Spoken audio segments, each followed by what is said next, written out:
right, guys. Good morning. Good morning. And on three, we know how we start. One, two, three. I'm ready. All right, I'm ready too. And today, I want to speak about something that every single one of us experiences. It's one of my favorite topics because it's fear. And what fear does to all of us is something that we all experience. We're fear of failing, fear of hearing no, fear of making the wrong decision, fear of looking silly, fear of stepping into something that maybe is a little unknown, something that we've never done before. Well, I'd like to share my story of the very first time that I stepped on a stage to speak. I was absolutely terrified. My heart was racing. My legs were shaking so bad that I was convinced everyone in the entire room could see it. So, you know what I did? I found a chair.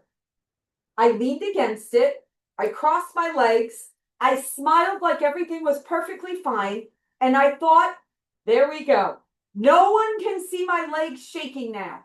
Meanwhile, from the waist up, I was trying to look confident and inspirational.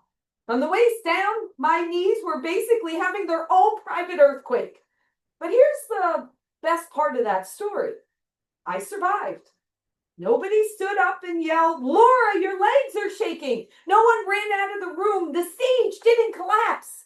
And I learned something from that day that stayed with me. You don't have to eliminate the fear before you move forward. Sometimes you simply have to move forward while your legs are still shaking. And over time, something incredible happens. The thing that once terrified you starts to become something that you absolutely love. I love being on stage, but the version of me leaning against that chair had absolutely no idea what was waiting on the other side. What if the feeling we call fear is sometimes something else? What if we call it energy? What if we call it anticipation? What if it's just our body simply saying, pay attention, something important is happening here? Because fear and excitement is actually very similar. Our palms may get a little sweaty. Those butterflies might be in our stomach. Our body might become more alert. The physical feeling can almost be identical. The difference is the story that we attach to it. Fear says, oh my goodness, something terrible could happen. Excitement says, man, this could be absolutely amazing. Same butterflies, different interpretation. And there's something else we need to understand about fear.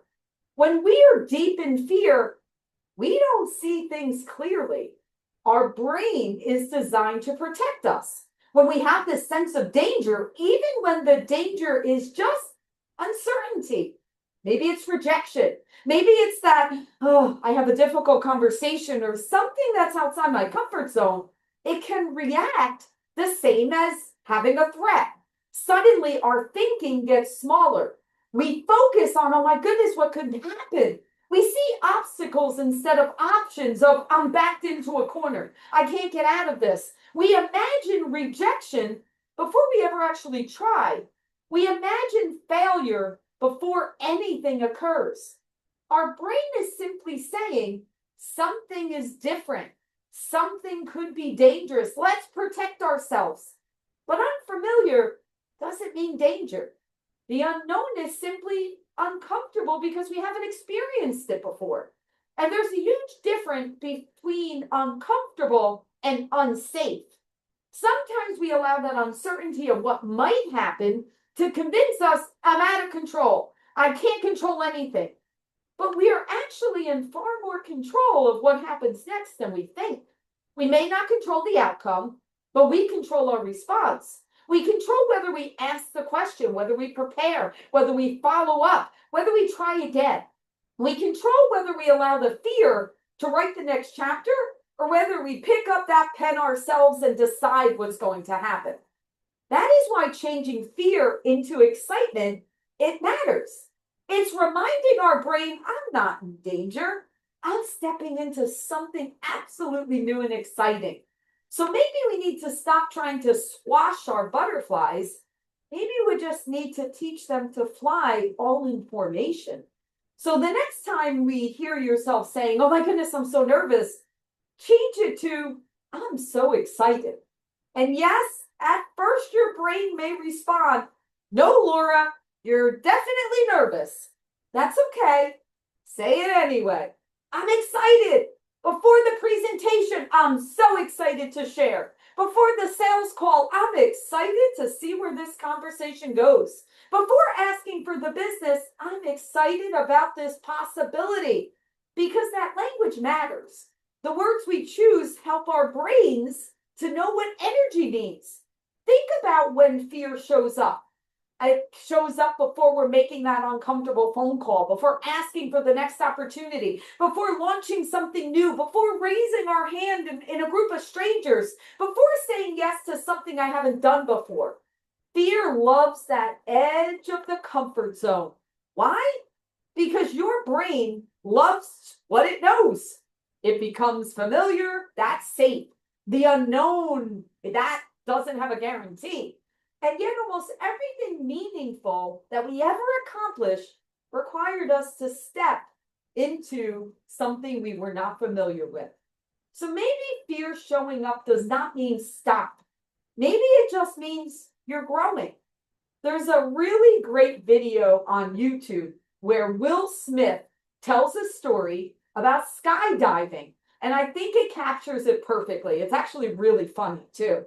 He talks about being absolutely terrified the night before jumping out of the airplane. He couldn't sleep. His mind was racing. He's imagining every single thing that could go wrong. That's fear. It takes something that hasn't happened yet and it makes us experience all of the pain before it happens.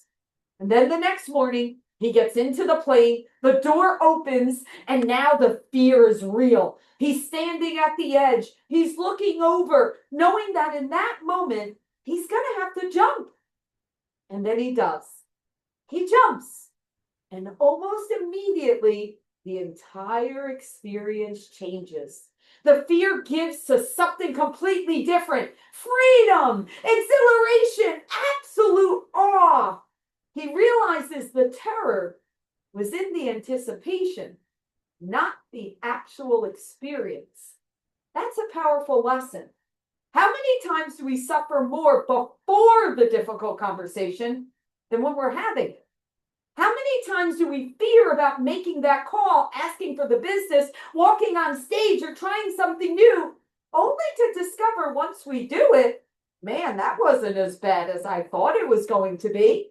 Our brain loves to fill the unknown with worst case scenario.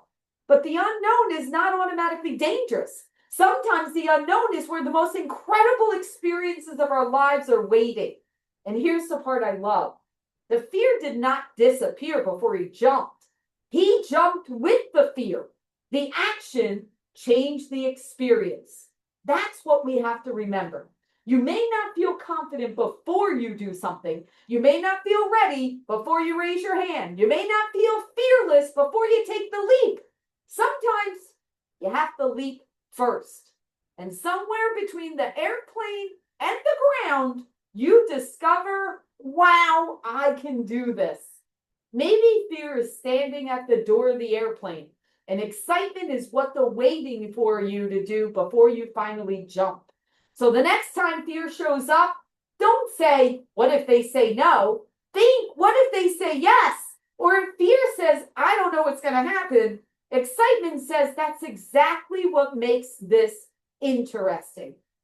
Sometimes, and remember, fear might say, everyone's going to notice my leg is shaking. But experience tells me, find a chair, cross your legs, put a smile on your face, and keep going. Sometimes courage isn't very sophisticated, and sometimes courage might be the chair. But either way, keep going.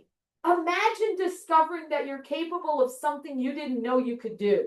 So today, when the nervous feeling shows up, I want you to remember me standing on that stage, smiling confidently, leaning against a chair for dear life while my legs were doing something completely different.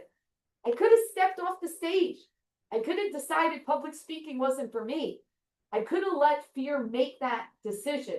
But instead, I stayed. And I'm forever grateful I did, because something I was once afraid of has become one of the ways that I make an impact today. So here's the question I want to carry with you. What if you're allowing fear to make a decision that belongs to your future self? What if the thing you're worried about right now is simply unfamiliar? What if you're not in any danger at all? What if you have more control over this chapter than you realize? And what if the thing making your leg shake right now is not something you should run away from? Maybe it's pointing you towards the next version of you. Take the fear, turn it into excitement. Take the excitement, turn it into enthusiasm. Take the enthusiasm into the rest of the world, because you do not know exactly what's going to happen next. You do not have to be fearless. Just walk towards it, step outside the comfort zone, say yes, raise your hand. If necessary, find a chair. And wishing everyone an absolutely remarkable day. Have a good one, everyone.